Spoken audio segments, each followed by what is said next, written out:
Coming up tonight on the News at 5, we'll hear from the Toole County Sheriff's Office as they start recovery efforts for 2 missing fishermen. Plus, we'll have the latest from our state capitol on a bill that would prohibit requiring anyone to join a labor union as a condition of employment. From Montana's news leader, this is MTN News at 5. Good afternoon, everyone, and welcome to the News at 5. I'm Andy Curtis, and thank you for joining us. Well, new tonight at 5, the bodies of 2 fishermen who fell through the ice on the Marias River in Toole County last week have been recovered. According to the Toole County Sheriff's Office, the bodies were recovered today. They are being sent to the State Crime Lab for an autopsy. The men's identities have not yet been released. They were driving their UTV to visit some fellow fishermen camped near South Bootlegger Recreation Area when they fell through the ice. Sub-zero temperatures prevented the recovery from happening any sooner. Multiple agencies helped with the recovery today. And work is underway to thaw out and fix pipes at one local elementary school after the pipes froze. MTN's Coulter Anstad gives us a look and tells us what the school is doing for the students. Plumbers were busy in the boiler room at Whittier Elementary School in Great Falls Tuesday, trying to get the school's pipes usable again. I had some teachers that were in the building yesterday working, and that's how we found out. Whittier Elementary Principal Corey Smith rushed to the school when the frozen pipes were discovered. Spent most of the afternoon here yesterday trying to come up with a plan. That plan was to switch to remote learning for the rest of the week. Fortunately or unfortunately, depending on how you want to look at it, the school has had a lot of practice switching to all remote learning, as have all schools, thanks to the pandemic. A packet and laptop pickup was set up in the school's gym Tuesday afternoon so students could get what they need to learn the rest of the week. Teachers will have assigned Zoom times with their kiddos so that we're not overlapping, so families, if we have multiple kids in multiple grades, I look at it as an opportunity, you're right, to learn and to make sure our staff is strong, and they are, and we're ready. We can handle what comes our way. Why the pipes froze, how much damage was done, and how long any repairs will take was still being assessed Tuesday. In Great Falls, Coulter Anstad, MTN News. The school is also providing grab-and-go meals for students this week. We have more information about how to get your hands on one in this story up on our website. And 2 water mains burst in the 1900 block of 5th and 6th Avenue North. The main on 6th Avenue burst over the weekend, while the water main break on 5th happened this morning around 2:30. Crews worked to clear the road of water and ice into the afternoon. All mains have been reclaimed and the roads are clear, and customers' water services have been restored. And now with another look at our weather, Chief Meteorologist Curtis Grevenitz. Well, good afternoon, Andy. Good afternoon, everybody. At last check, there you can see the 24-hour temperature change, but at last check, we had nowhere in the state with a sub-zero reading. So everywhere above zero. Plentywood was at 1 above zero, so just a hair above that point there. But yeah, warmer air working its way into the state. Parts of Montana, though, under a winter weather advisory, including Great Falls. Which will likely have a little increase in some snow coming up. But yeah, white on Wednesday, that's what WOW stands for. A couple of flakes of snow will be flying. Snow will also be flying literally when the wind picks up. Blowing snow will be an issue. And 50, forget about it. We'll let you know when temperatures warm up to possibly close to that level. I'll have more of the forecast coming up. Well, a bill to make Montana a right-to-work state drew a crowd Tuesday morning at its first hearing at the Capitol. And most of those who testified before the House Business and Labor Committee on House Bill 251 opposed it. The bill would prohibit requiring anyone to join a labor union as a condition of employment. It also would ban private sector unions from collecting fees from any workers who don't want to join, even if those workers benefit from a bargain contract. The bill's sponsor, Republican State Representative Caleb Hinkle of Belgrade, said workers should not be forced to join or support a union, and that right-to-work states have higher wages and faster-growing economies. The head of the National Right-to-Work Committee said Montana law essentially allows unions to extort fees from workers who don't want their services. But scores of Montana union members testified against HB 251, saying strong unions lead to good wages, and that many studies have shown right-to-work states have lower wages. And at least two major employers of union workers here in Montana, the utility Northwestern Energy and the Stillwater Mine, also came out against the bill, saying it's not needed. Our workers strive to keep your lights on and the gas flowing safely and reliably.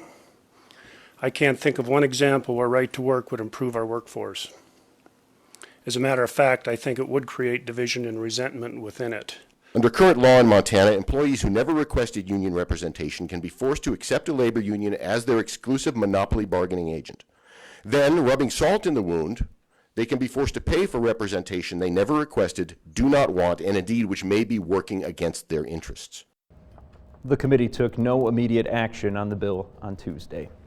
And last month, the Montana House voted down a bill to ban gender transition medical treatment or surgery for transgender minors here in the state. On Tuesday, the sponsor of that bill introduced another similar measure.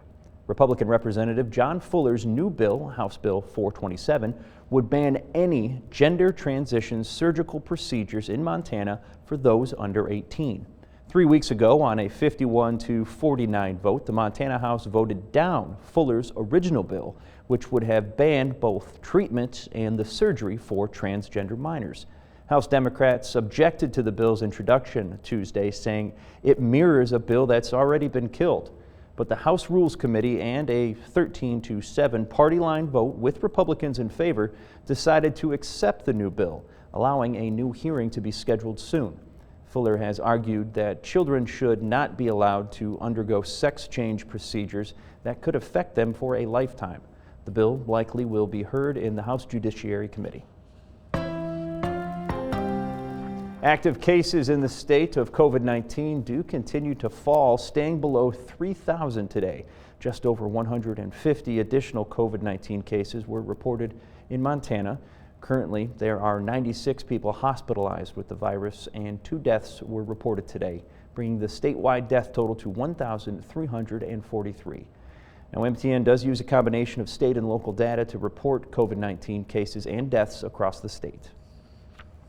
And it's no secret that it snows here in Helena. Well, Montana thinks thanks to some good Samaritans, hospital frontline workers don't have to worry about brushing off their vehicle after a 12-hour shift. MTN's John Riley has more.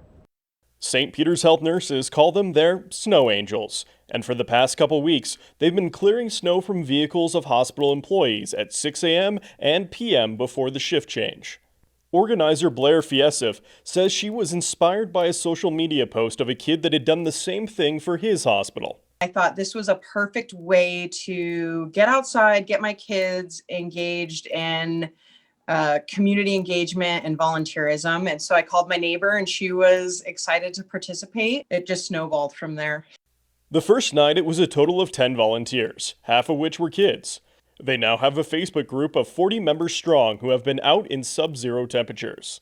You know, like all good things, started with a small group of dedicated individuals and people that wanted to take care of other folks. And yeah, so I said, I can't not help out. Our healthcare workers are incredible. They're heroes. And it's the least we could do to help them out. I was kind of tired of feeling frustrated and like I couldn't help or change anything. And this is a tiny thing.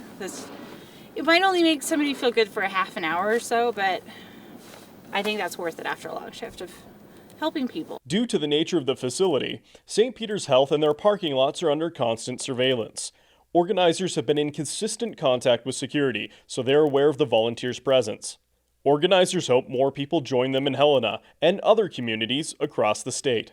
I hope that the Facebook group will grow outside of Helena, because really and truly, this is something that can be replicated everywhere in the country, everywhere in Montana, I hope. It's pretty easy for us to go and do small acts of kindness for healthcare workers. At the end of the day, what the Helena Snow Angels are doing is but a small act of kindness. But sometimes it's those small acts that mean the most. Reporting in Helena, John Riley, MTN News. For more information about the Snow Angels and how you can help out, check out our website, ktvh.com. And coming up next, Chief Meteorologist Curtis Grevenitz will have a complete check of your forecast, and later I'll tell you how you can take part in the 2021 Citizens Academy. Tracker weather starts now with Chief Meteorologist Curtis Grevenitz. All right, welcome back, everybody. Say hello to the Highwoods here, because you're probably not going to see much of them through the next 24 hours or so, with snow and clouds moving in. 20 degrees in Great Falls, 20 above zero. So already in the last week, we've seen a temperature swing of about 50 degrees from last week's lows to the current high temperatures out there. Helena literally freezing. Thought I saw some people out in shorts out there today. The wind up to 15 miles per hour, making it feel like 22. Now, it still is 1 in Plentywood, so we still have some pretty cold stuff up in the northeast part of the state, but that's warm for those folks over there.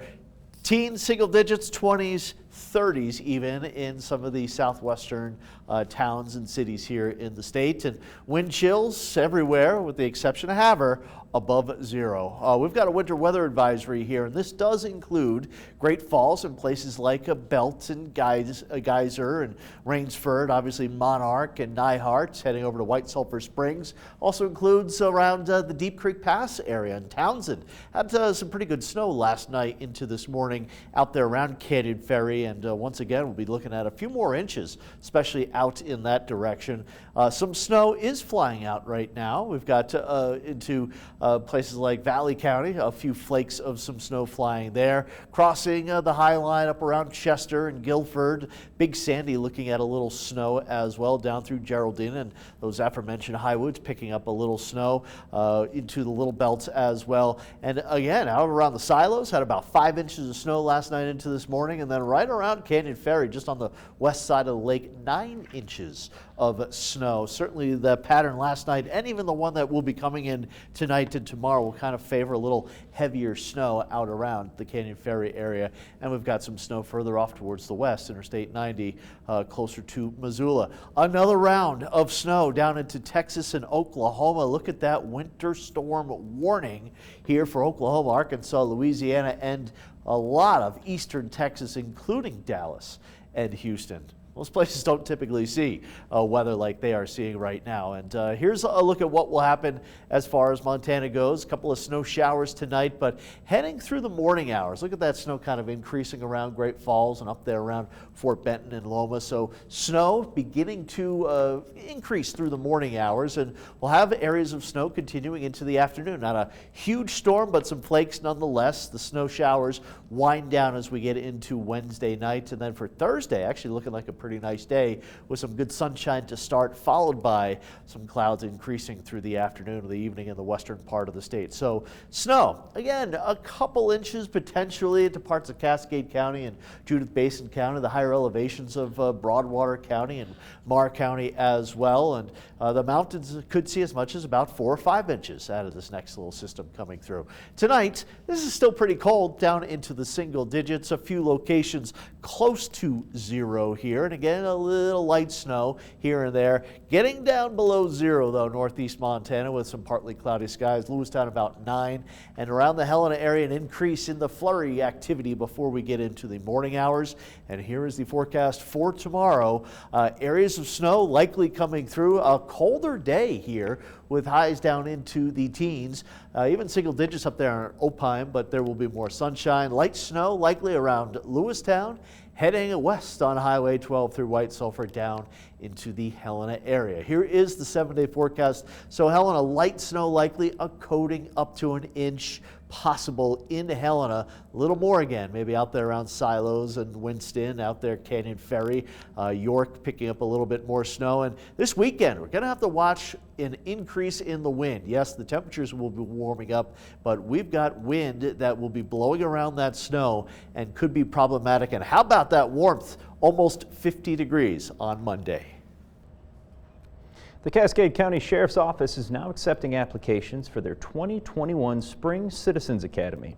Participants of the Citizens Academy will learn various operations and techniques used by police, as well as weapons training, SWAT operations, and coroner duties. Those attending the weekly classes will also get a tour of the Cascade County Prison and get to ride along with a police officer on duty.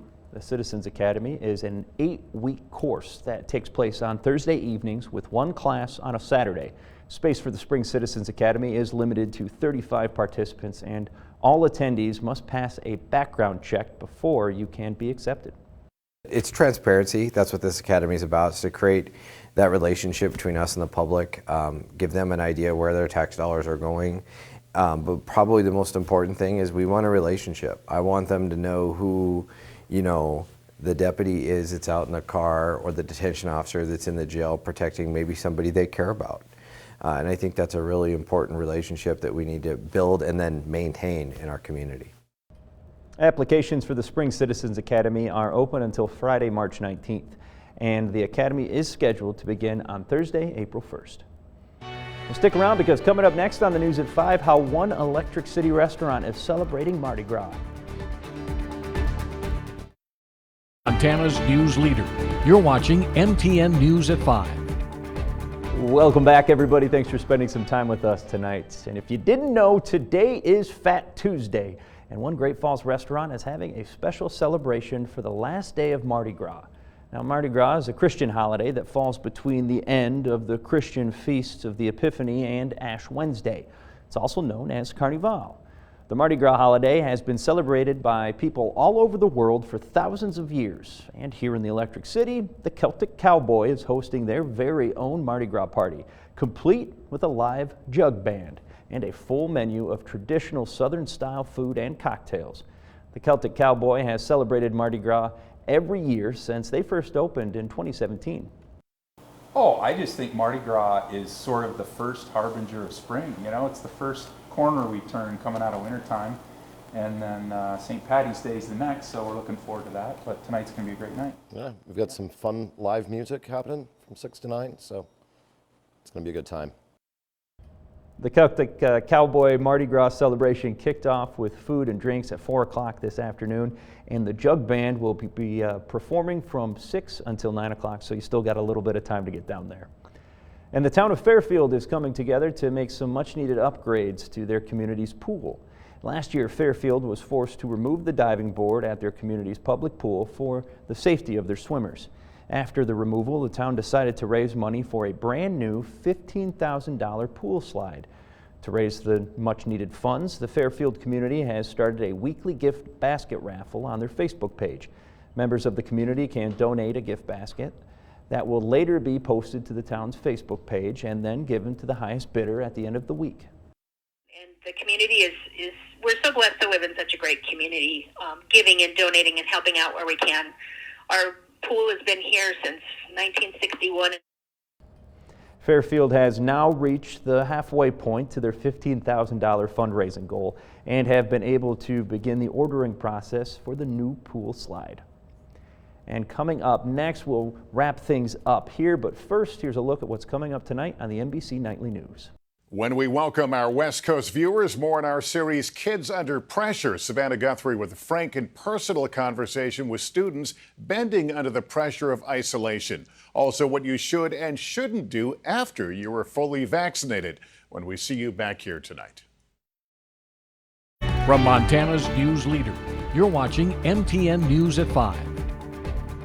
Welcome back, everybody. Now, we try to end the 5 o'clock show with some good positive news. Hopefully today doesn't break that streak. Flawless Auto Body and Allstate Insurance came together to donate and refurbish a vehicle to give to a Great Falls veteran in need. Benjamin Fontana is the proud new owner of a refurbished 2016 Honda Civic. The donation was possible through the National Auto Body Council's Recycled Rides program. And businesses from across Great Falls heard about the Recycled Rides project and all pitched in to provide Fontana with everything that he'll need as a new car owner. And that includes a beautiful new set of tires, a paid full year of car insurance, and a gas card. An experience that I'm very unfamiliar with, and the struggles I had here in Great Falls, having an opportunity like this where the community kind of as a whole is involved is kind of a reassuring feeling, so to speak, but it'll give me an opportunity to get back on my feet, to pursue bigger and better things and afford progression in my life. You know, in our society, not having a vehicle presents, you know, challenges, but they're solvable or there's ways to overcome them. But having reliable transportation affords kind of a security in your life. The Recycled Rides program has helped to donate over 2,500 vehicles since its inception in 2007. Well, thank you for making us a part of your evening. Stick around. NBC Nightly News is next, and we are right after that at 6 o'clock. Have a great night.